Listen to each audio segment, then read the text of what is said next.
Hello बच्चों, integration के second part में आपका स्वागत है। आज हम लोग इंटीग्रेट को कैसे सॉल्व करें, कैसे अप्लाई करें फॉर्मूला, वो सारी चीज़ सीखेंगे। और उसी में आपको कौन कौन से फंक्शंस पे बता दूंगा। मैं आज आपको एल्जेब्रिक फंक्शन पे बता दूंगा, ट्रिगोनोमेट्रिकल फंक्शन पे बता दूंगा, एक्सपोनेंशियल फंक्शन पे बता दूंगा। खुद से एग्जाम्पल दिखाऊंगा आपको कि कैसे फाइंड करें, how to find out integration. और एग्जाम्पल्स को सारे हम लोग सॉल्व करेंगे, समझेंगे, और एक्सरसाइज के क्वेश्चंस को भी सॉल्व करेंगे। तो चलिए शुरू करते हैं वीडियो को। तो एल्जेब्रिक फंक्शंस पहले अपन लोग देखते हैं कि एल्जेब्रिक फंक्शन में कैसे ट्रिगोनोमेट्रिकल फंक्शन फाइंड करते हैं। तो हमारे सामने है इंटीग्रेशन ऑफ 3x², मतलब with respect to integrate the function of 3x² with respect to dx। इसको पढ़ते कैसे हैं, integrate 3x² with respect to dx लिख के भी आएगा। और खैर इतनी इजी क्वेश्चन तो नहीं आते हैं, लेकिन आप जब इस टाइप की इजी क्वेश्चन को नहीं सॉल्व करेंगे तो आपको बनेगा भी नहीं इंटीग्रेशन। ठीक है, तो चलिए आपको मैं पहले ही फॉर्मूला बता चुका हूँ। सारे फार्मूला फिर जो अप्लाई होंगे वो सारे फार्मूले लिखेंगे भी हम लोग।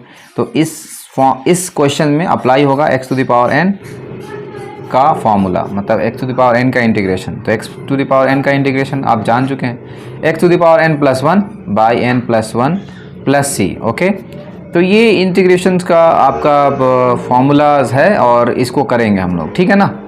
तो आप इसमें देख रहे हैं कि इसमें एक कांस्टेंट नंबर है जो कि x² का कोफिशिएंट है, मतलब इनटू में है। तो हम लोग ऐसे फंक्शंस में क्या करते हैं, कांस्टेंट को कॉमन कर लेते हैं। ओके, कांस्टेंट कहें या कोफिशिएंट कहें, तो कांस्टेंट टर्म को या coefficient of any x, y, z वगैरह जो भी रहता है उसको कॉमन कर लेते हैं। तो कॉमन कर लिए आप। कॉमन करने के बाद 3 आया। अब इसका इंटीग्रेशन आपको पता है क्या होगा, 2+1 बाई 2+1, x⁴n+1 बाई n+1।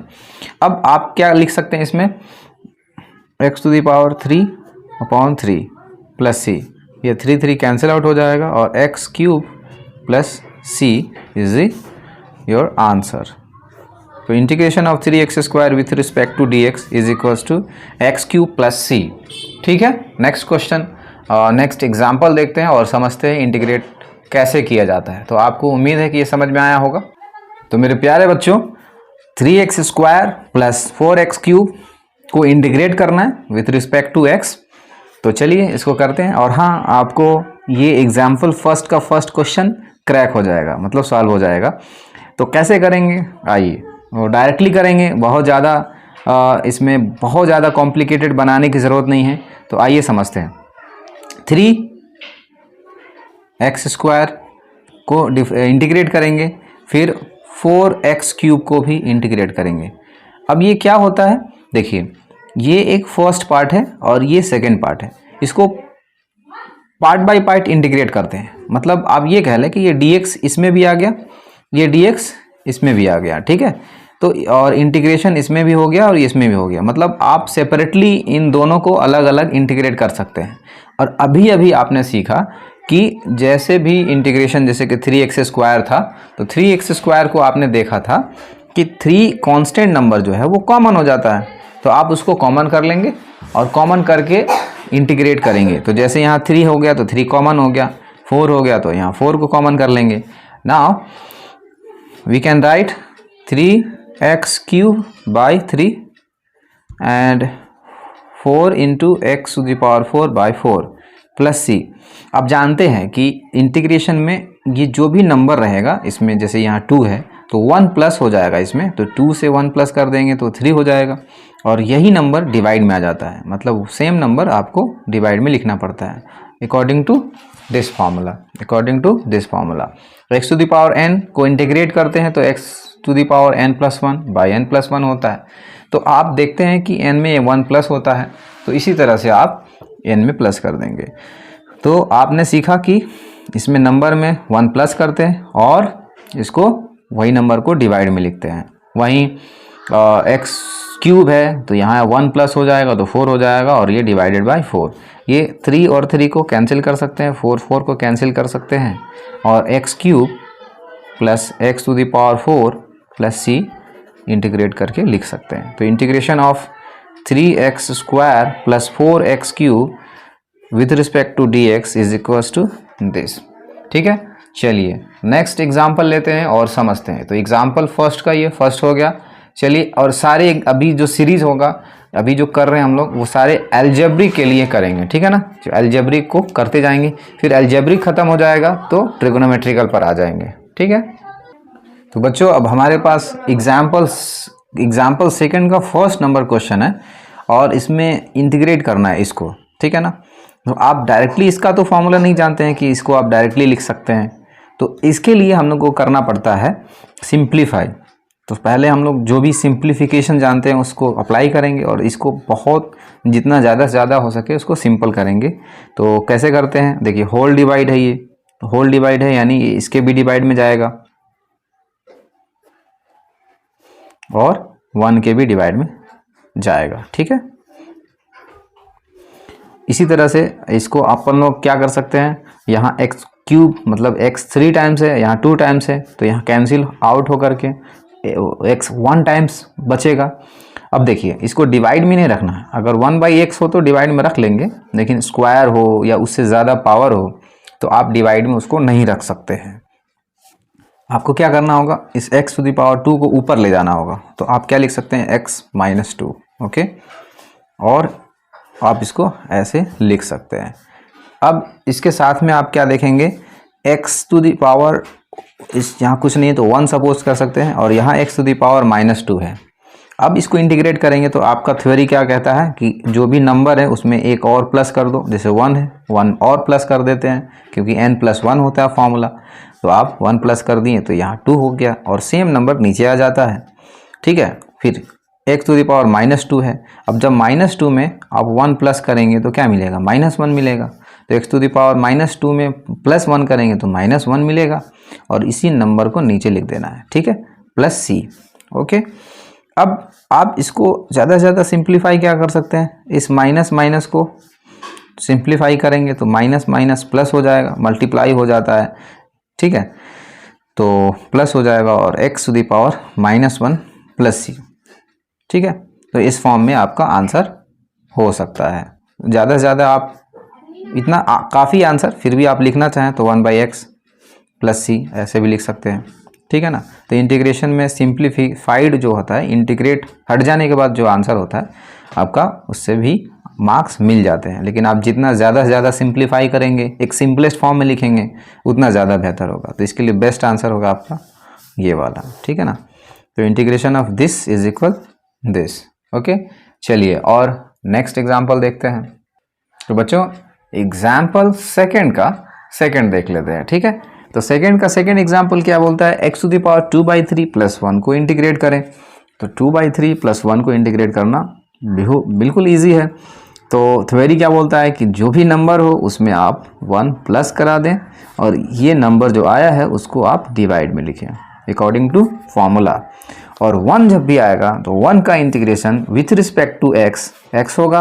अगर y होता तो y लिखते हैं, z होता तो z लिखते हैं, और जो भी रिस्पेक्ट में होता वही लिखते हैं। तो ध्यान में रखें कि 1 का इंटीग्रेशन जो रिस्पेक्ट में होगा उसी का वही आंसर हो जाएगा और कांस्टेंट नंबर तो लगाना ही है। ओके, तो चलिए आप जब सॉल्व करेंगे 2/3 + 1 को तो मिलेगा 5/3 5/3 + x + c। ओके, कैसे 5/3 मिलेगा, तो आप अगर भूल गए हैं तो उसको भी देख लीजिए। एलसीएम लेंगे, एक डिवाइड में 1 सपोज करके एलसीएम लेंगे 3, क्रॉस मल्टीप्लाई करेंगे तो 2 × 1 2, 3 × 1 3, तो मिलेगा 5/3।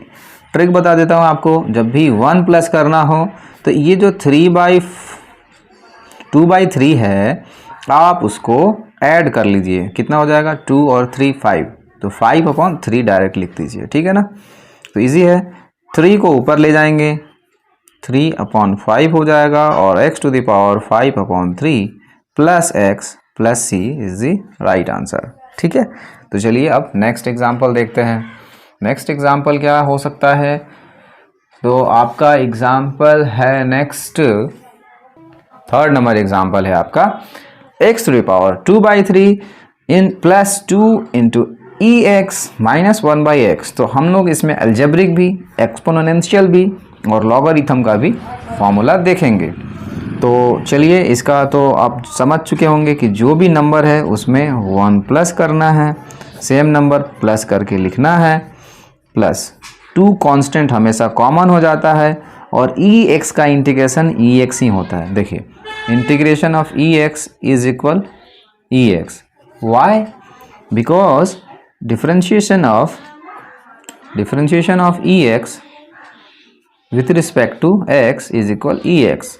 ठीक है, ई एक्स का डिफरेंशिएशन ई एक्स ही होता है, इसलिए ई एक्स का इंटीग्रेशन भी ई एक्स होगा। रिवर्स जाएंगे तो वही मिलेगा आपको। और 1/x का इंटीग्रेशन log x हो जाता है। क्यों? क्योंकि आप जानते हैं कि log x को डिफरेंशिएट करने पर 1/x मिलता है। तो ये आपका एक आंसर होगा। और थोड़ा सा और सिंप्लीफाई कर लेंगे। मैं क्या बताया था, इसको ऐड कर लीजिए तो क्या मिलेगा आपको 5, तो लिखेंगे 5/3। ओके, और क्या लिख सकते हैं, इसको 5/3 plus 2ex minus log x plus c। और सिंप्लीफाई क्या कर सकते हैं, तो ये 3 को ऊपर ले जाइए न्यूमरेटर में, और इस तरह से आपका आंसर ये सिंप्लीफाई करके लिख सकते हैं। समझ में नहीं आए कमेंट करिए, मैं फिर से समझाऊंगा आपको। चलिए नेक्स्ट एग्जाम्पल देखते हैं। तो चलिए बच्चे, अब हम लोग सीखेंगे ट्रिगोनोमेट्रिकल फंक्शंस के इंटीग्रेशन। तो इंटीग्रेशंस ट्रिगोनोमेट्रिकल फंक्शन में कौन कौन से इंटीग्रेशन आ जाते हैं, किस किस ट्रिगोनोमेट्रिकल फंक्शंस को इंटीग्रेट कर सकते हैं। तो देखिए, साइन थीटा का इंटीग्रेशन क्या होता है, minus cos theta. Okay, theta है तो थीटा, एक्स है तो एक्स, तो मैंने थीटा भी लिख दिया है ताकि आप कंफ्यूज ना हो कि एक्स ही के लिए होता है क्या, थीटा के लिए होता है क्या। ठीक है, अब वेरिएबल जो भी रहेगा आप उसी वेरिएबल को लगा देंगे। वहीं आप x को इंटीग्रेट करेंगे तो साइन मिलेगा, सेक स्क्वायर एक्स को इंटीग्रेट करेंगे तो tan मिलेगा। और हमने इसके पहले सारे कॉन्सेप्ट पर भी बता दिया है कि कैसे कैसे इंटीग्रेट करते हैं, डिफरेंशिएट के थ्रू कैसे फाइंड करते हैं, सारे फॉर्मूले में बताए हैं। पार्ट 1 यानी फर्स्ट वाला वीडियो जो है आप उसको देख लीजिए, तो आपको पूरा फॉर्मूलाज जो है वो क्लियर हो जाएगा। फिर से भी एक बार रिवाइज करते हुए आगे की ओर सॉल्व करेंगे हम लोग। कोसेक स्क्वायर एक्स को इंटीग्रेट करेंगे तो माइनस कॉट मिलेगा, प्लस सी लगा देंगे आप।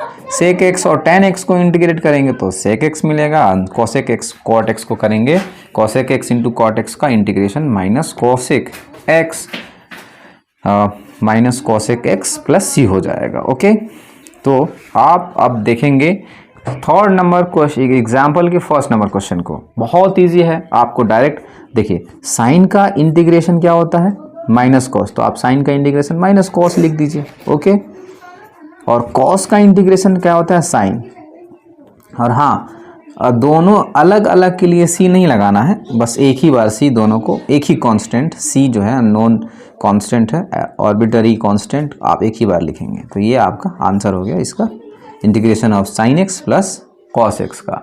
साथ ही साथ आप नेक्स्ट क्वेश्चंस को मैं आपको बताता हूँ, थोड़ा जगह ले लेता हूँ ताकि आपको क्लियर समझ में आए और दिखे क्लियर। तो क्वेश्चन एग्जाम्पल नंबर 3 का सेकंड एग्जाम्पल ले रहे हैं question, cosec x into cosec x plus cot x को इंटीग्रेट करना है। ठीक है, तो आपको डायरेक्टली फॉर्मूला तो नहीं पता है इतने बड़े का इंटीग्रेशन का। आप कोसेक एक्स का इंटीग्रेशन देखिए, जितना लिखा हूँ उतना ही का होता है। ओके, जितना लिखा हूँ यहाँ पास इंटीग्रेशन उतना ही का इंटीग्रेशन होता है। और भी इंटीग्रेशन जो है तो उसको एक अलग वे में लिखते हैं, नॉर्मल और सिंपल इंटीग्रेशन यही है। तो आपको इस फॉर्म में लाना ही पड़ता है, किसी को भी इंटीग्रेट करना है ट्रिगोनोमेट्रिकल फंक्शन को तो आपको इस फॉर्म में लाना पड़ेगा। जितने फॉर्मूले ध्यान में रखिए इसको, और इसको ध्यान में रखेंगे तो ज़्यादा बेहतर समझ पाएंगे और ज़्यादा मज़े से सॉल्व कर पाएंगे। क्वेश्चंस को सॉल्व करने में बहुत इजी लगेगा आपको और इजी वे में आप सॉल्व कर पाएंगे। तो करना क्या है, आपको डायरेक्टली फॉर्मूला तो नहीं पता है इसका, तो आपको करना है क्या, सिंप्लीफाई। तो इसको इससे मल्टीप्लाई कर दिए तो क्या मिला, कोसेक स्क्वायर एक्स। जब इसको इससे मल्टीप्लाई कर दिए तो मिला cosec x into cot x. Okay, अब आप लग रहा होगा, यहाँ दिख रहा होगा कि कॉसेक स्क्वायर एक्स का इंटीग्रेशन होता है माइनस कॉट एक्स, तो लिखेंगे माइनस कॉट एक्स। और cosec x into cot x का इंटीग्रेशन होता है माइनस कॉसेक एक्स। क्या होता है? Minus cosec x. ठीक है, तो आप इन दोनों का कंबाइंडली इसका इंटीग्रेशन आप इतना लिख सकते हैं। ठीक है, और नेक्स्ट क्वेश्चन की ओर हम लोग बढ़ते हैं, एग्जाम्पल थर्ड की ओर बढ़ते हैं। आइए एग्जाम्पल थर्ड का थर्ड नंबर क्वेश्चन को देख ही लेते हैं। करना क्या है इसमें, देखिए 1 minus sine x upon cos square x है। आप डायरेक्टली इसको इंटीग्रेट कर नहीं सकते हैं क्योंकि इसका फॉर्मूला डायरेक्टली होता नहीं है। तो पहले आपको मैं एक तरीका बता चुका हूं कि आपको पहले सिंप्लीफाई ही करना है, बिना सिंप्लीफाई किए हुए इंटीग्रेशन नहीं सॉल्व होता है।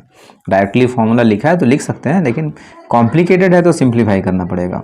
देखिए होल डिवाइड में है बच्चों, ये होल डिवाइड में है तो ये 1 के भी डिवाइड में जाएगा और ये साइन एक्स के भी डिवाइड में जाएगा। ओके, आप इसको चाहें तो कॉसेक स्क्वायर एक्स को ऊपर ले जाएंगे। जैसे नॉर्मल फॉर्मूला क्या होता है, 1 upon cos x is equal sec x होता है, सेक एक्स होता है। Okay, 1 upon cos x is equal sec x होता है, तो 1 अपॉन कॉस स्क्वायर एक्स का सेक स्क्वायर एक्स हो जाएगा। ओके, अब देखिए इसको थोड़ा सिंप्लीफाई करते हैं। साइन एक्स है और डिवाइड में कॉस स्क्वायर एक्स है, यानी 2 बार है, 2 टाइम्स है, तो एक अलग अलग करके यहाँ cos x into 1 upon cos x इसको लिख सकते हैं। 2 बार है ना, कॉस एक्स 2 टाइम्स है ना, यहाँ स्क्वायर में है ना, तो इसको अलग अलग कर दीजिए। ऐसा क्यों कर रहा हूँ मैं, क्योंकि साइन अपॉन कॉस को हम लिखें टेन और 1 अपॉन कॉस को लिखें सेक, है ना। तो आपको देखिए 12th के इंटीग्रेशंस को करने के लिए आप अगर 11th क्लास के ट्रिगोनोमेट्रिकल पूरे जो चैप्टर हैं ट्रिगोनोमेट्री का वो अगर पढ़े हैं, या फिर ट्रिगोनोमेट्री का आपको सारा फार्मूलाज याद है, डिफरेंशिएशन याद है, तो बहुत ही इजी वे में सॉल्व होता है ये, और तभी मज़ा आता है। अगर आपको एक बहुत ही अच्छा एडवाइस देता हूँ, अगर आपको इंटीग्रेशन अच्छे से करना है, डिफरेंशिएशन अच्छे से करना है, तो आप ट्रिगोनोमेट्री के सारे फॉर्मूले को ध्यान में रखें, याद रखें उसको, सारे कॉन्सेप्ट को उसको याद रखें कि क्या क्या होता है उसमें। और ख़ासकर इंटीग्रेशन करना है तो डिफरेंशिएशन तो आपको बनना ही चाहिए, डिफरेंशिएशन आना चाहिए। ओके, और ट्रिगोनोमेट्री के सारे फॉर्मूलेज याद होने चाहिए। ठीक है ना। तो सेक स्क्वायर एक्स को अपन लोग जब इंटीग्रेट करते हैं तो डायरेक्टली आपको पता है कि tan x इसका इंटीग्रेशन होता है, और sec x into tan x या tan x into sec x, into में है तो कोई फ़र्क नहीं पड़ता, इसका डायरेक्टली सेक एक्स होता है और c लगा देंगे आपको। तो एग्जाम्पल नंबर थर्ड का थर्ड भी क्लियर हो गया। अब हम लोग आएंगे एग्जाम्पल नंबर 4, जो कि बहुत ही मोस्ट एक्सपेक्टेड क्वेश्चन है, अच्छा कॉन्सेप्ट है इसमें, और ये एग्ज़ाम के लिए बहुत अच्छा क्वेश्चन हो सकता है। इस टाइप के क्वेश्चंस एग्ज़ाम में CBSE बोर्ड में मिलते ही मिलते हैं बच्चों। एग्जाम्पल 4 में कुछ इस तरह से दिया हुआ है कि f(x) is equal 4x cube minus 6 given है। ओके, अब इसमें बोल रहा है कि फाइंड करिए एंटी डेरिवेटिव्स, मतलब एंटी डेरिवेटिव्स मतलब इंटीग्रेट करिए। ओके, तो इंटीग्रेट तो करेंगे ही हम लोग, साथ ही साथ में ये दिया हुआ है कि इफ f(0) इज इक्वल 3 हो तो ये क्यों दिया है भाई, तो आपको याद होगा कि हर एक इंटीग्रेशन में क्या करते हैं हम लोग, c लिखते हैं, ऐड करते हैं। तो ये c जो अननोन रहता है, तो इसको कंफर्म करने के लिए f(0) इज इक्वल c दिया है, और यहाँ से c का एग्जैक्ट वैल्यू निकल जाएगा, और हम लोग लास्ट में c का भी वैल्यू इसमें पुट कर देंगे, तो एग्जैक्टली एंटी डेरिवेटिव्स आपको मिल जाएगा। ठीक है, चलिए सॉल्व करते हैं, इंटीग्रेट करते हैं किसको, fx को। fx का वैल्यू क्या है, 4x cube minus 6x। Okay, तो ये आपका f(x) मिल जाएगा, क्योंकि कैपिटल f(0) को यानी f को इंटीग्रेट का सिंबल दिखा रहा है यहाँ पास। ठीक है, तो आपको यहाँ से मिलने वाला, चलिए इस पर मत ध्यान दीजिए, बता दूंगा इसको। आप देखिए 4x क्यूब को इंटीग्रेट करेंगे तो क्या मिलेगा, तो आपको पता है कि 4 तो कॉमन हो जाता है, और x टू द पावर 3 को करेंगे x to the power 4, 1 plus करते हैं। ओके, और यही नंबर नीचे आ जाता है, याद होगा आपको। 6 कांस्टेंट हमेशा कॉमन हो जाता है, तो बचेगा क्या, 1। या आपको कांस्टेंट ओनली एक कांस्टेंट नंबर मिले तो उसके साथ आप x लगा दिया करिए, ठीक है ना, क्योंकि रिस्पेक्ट भी x है। अगर कुछ और रहता तो यहाँ उसके अकॉर्डिंग लगा देते हैं।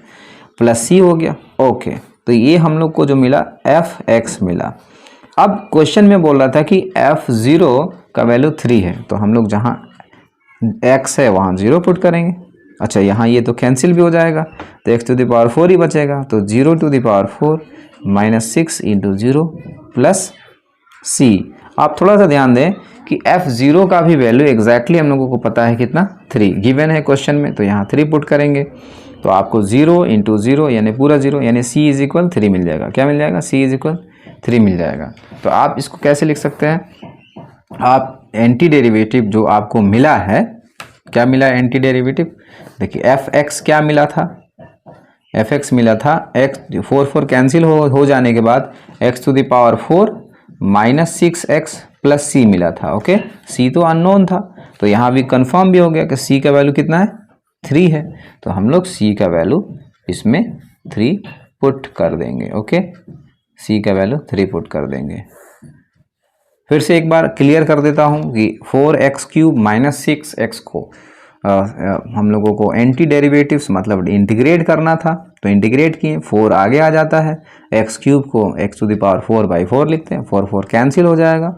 6 को 6x लिखेंगे, इंटीग्रेट होता है तो कांस्टेंट नंबर रहता है तो केवल रिस्पेक्ट वाला मतलब जो भी रिस्पेक्ट रहेगा उसको लिख देंगे, यानी 6x हो जाएगा। और प्लस c, कांस्टेंट तो हमेशा देते ही हैं। तो देखिए अपन लोग का जो f(x) मिला ये exactly x⁴ -6x plus c, जो कि हम लोग यहाँ लिख चुके हैं, तो उसको लिख लिए। अब c कांस्टेंट का जो वैल्यू है वो फाइंड करने के लिए f0 = 3 दिया हुआ है, तो हमने क्या किया, f0 पुट किया, 0 करा, मतलब जहाँ x है वहाँ 0 पुट करा, और 0 यहाँ पास x का वैल्यू 0 पुट करा, तो ये पूरा 0 हो गया और c का वैल्यू एग्जैक्टली 3 मिल गया। ओके, अब ये 3 जो है c के जगह पे रिप्लेस करेंगे और exactly anti derivatives of f(x) हमको मिल जाता है। बच्चों, हम लोगों ने सारे एग्जाम्पल को कवर करा और साथ ही साथ उसके कॉन्सेप्ट को भी समझा। चलिए, वीडियो बहुत लंबी हो रही है, इसलिए वीडियो को शॉर्ट करते हुए हम लोग अब नेक्स्ट वीडियो में मिलेंगे। तब तक के लिए धन्यवाद। सारे चीज़ों को फिर से समझिए, रिवाइज करिए, समझ में नहीं आया तो दोबारा एक बार देखिए, और फिर भी नहीं समझ में आया तो कमेंट बॉक्स में कमेंट ज़रूर लिखें और कहाँ प्रॉब्लम है ये भी बताएं। ठीक है, ओके।